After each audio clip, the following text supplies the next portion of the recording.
ہمارے حکمران کیا کر رہے ہیں؟ ان کو کیوں جس وقت یہ سیلاب آتا ہے،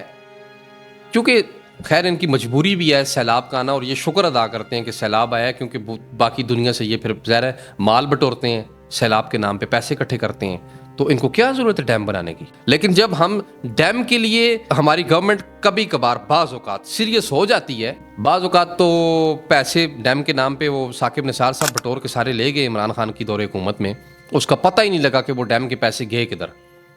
کروڑوں روپے میں اس کے اشتہارات دیے گئے ٹی وی چینلوں کو کہ تاکہ ڈونیشن سے اکٹھی کی جا سکے، اور مجھے یہ کل کی طرح یاد ہے یہ بات۔ میں تو کہتا ہوں کہ حکومت اس ثاقب نثار کے اوپر بھی ایک جے آئی ٹی تشکیل دے بنائے کہ وہ پیسے کدھر گئے، کروڑوں روپے کے اشتہارات میڈیا والوں کو دیے گئے فنڈ ریزنگ کے نام پہ، وہ مال کدھر گیا؟ ایک تو اس پہ جے آئی ٹی بننی چاہیے، اور دوسرے نمبر پہ اگر بعض اوقات کبھی کوئی حکمران آ جائے اور وہ سیریس لے لے اس معاملے کو، تو ہمارے حکمران جو اپوزیشن میں ہوتے ہیں یا جو عوام ہے بیچاری جس کو پتہ ہی کچھ نہیں ہے، وہ یہ کہنا شروع کر دیتی ہے کہ کالا باغ ڈیم نہیں ہم بننے دیں گے، بلکہ اس کالا باغ ڈیم کے اوپر ہماری قبروں سے اور ہمارے لاشوں سے گزر کے یہ ڈیم بنے گا۔ او خدا کے بندو، انڈیا کو دیکھو، جا کے نیٹ پہ لکھو کہ انڈیا میں کتنے ڈیم ہیں، تمہیں معلوم ہو جائے گا تقریباً 5000 سے زیادہ ڈیمز انڈیا میں موجود ہیں، لیکن پاکستان میں ٹوٹل 3 ڈیم ہے، اور اگر چھوٹے بڑے ڈیم میں لے جائیں تو یہ 150 بنتے ہیں، 150 ڈیم بس۔ خدا کا واسطہ ہے، کیا تربیلا کے لوگوں نے قربانی نہیں دی؟ میں اس کے اوپر سیپریٹ ایک ویڈیو بناؤں گا اور تربیلا کے لوگوں کا شکریہ ادا کروں گا کہ جس کی وجہ سے آج پاکستان اس خطے میں سیلاب نہیں آتا، اور یہ تربیلا کی وجہ سے بڑی آبادی آج سیکیور ہے، آج ہری پور سیکیور ہے، ایبٹ آباد سیکیور ہے، باقی علاقے سیکیور ہیں، نیچے کے سارے علاقے سیکیور ہیں اس تربیلا ڈیم کی وجہ سے۔ اور میں ایوب خان کو سیلیوٹ پیش کروں گا یہاں پہ کہ ان کے دور اقتدار میں، ان کے دور میں یہ بنا۔ تنقید ان پہ کی جاتی ہے، اور وہ جو ہوتی ہے وہ ٹھیک ہے، سیپریٹ ہے وہ ایک معاملہ، لیکن ان کی اچھی چیزوں کو ہم اپریشیٹ کریں گے۔ لیکن میرے بھائی، جب حکومت سیریس ہو جائے تو نیچے عوام کو کیا مسئلہ بن جاتا ہے؟ کیا ہمارے ہزارے کے لوگوں نے اپنے گھر نہیں چھوڑے تھے؟ اس ملک کے لیے اگر جانیں قربان کی گئی اس کو بنانے میں، تو اس کی ترقی میں بھی تو ہمیں تھوڑا بہت سفر کرنا چاہیے میرے خیال میں، اور قربانی دینی چاہیے نا۔ اگر تربیلا کے لوگ اپنے گھروں کو، اپنی قبروں کو، اپنے قبرستان 70 سے 80 گاؤں دیہات اس علاقے میں اس تربیلا کے ڈیم کے نیچے آئے ہیں، آپ کو پتہ ہے کیا ہم لوگ وہ نہیں تھے کہ جنہوں نے قربانیاں دی، یا وہ لوگ وہ نہیں تھے جنہوں نے اس تربیلا ڈیم میں اپنے پاکستان کے مستقبل کے لیے اور اس پورے علاقے کو بچایا؟ انہوں نے بھی تو قربانیاں دی نا، اور ایسا نہیں ہے کہ انہوں نے قربانیاں دی تو انہیں کمپنسیٹ نہیں کیا گیا، گورنمنٹ کی جانب سے کمپنسیٹ کیا گیا۔ پوری سوسائٹی ان کی KTS کے نام پہ بنی ہوئی ہے، ان کو پنجاب کے اندر بڑی بڑی زمینیں دی گئی ہیں۔ تو یہ والی جہالت قائم کرنا کہ ہم اپنی زمینوں پہ ڈیم نہیں بننے دیں گے، آپ کے ڈیم نہ بنانے کی وجہ سے دیکھیں آج کیا ظلم ہو رہا ہے۔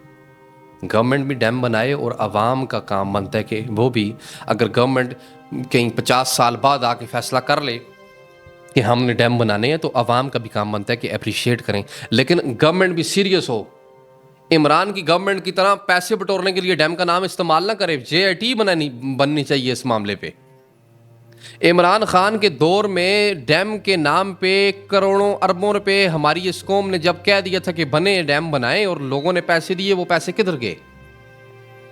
تو گورنمنٹ سے بھی گزارش کرتا ہوں کہ وہ اس حوالے سے ڈیمز بنائے،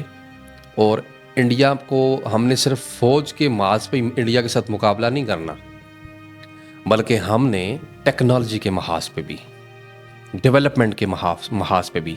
انفراسٹرکچر کے محاذ پہ بھی، ڈیمز کے محاذ پہ بھی، عوام کو فیسیلیٹیٹ کرنے کے محاذ پہ بھی ہم نے انڈیا کا مقابلہ کرنا ہے۔ وہاں پہ 5000 ڈیم ہے تو ہمارے پاس 10,000 ڈیم بننا چاہیے۔ چلیں اس کا رقبہ بڑا ہے، مان لیا، ٹھیک ہے، 5 نہیں بنا سکتے، اس سے زیادہ نہیں بنا سکتے، لیکن اس کے آدھے جتنے ڈیم تو بنے نا ہمارے پاس۔ گزارش کرتا ہوں حکومت، یہ مختلف سوسائٹیاں، ابھی علیم خان نے جو سوسائٹی بنائی پارک ویو سٹی، اس کا حال دیکھو کیا ہو چکا ہے۔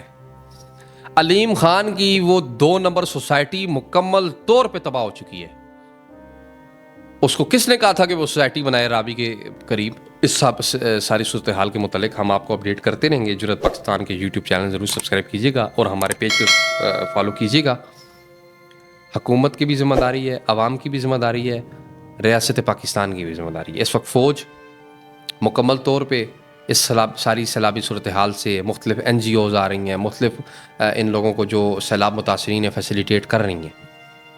لیکن گزارش کرتا ہوں حکومت بھی بجائے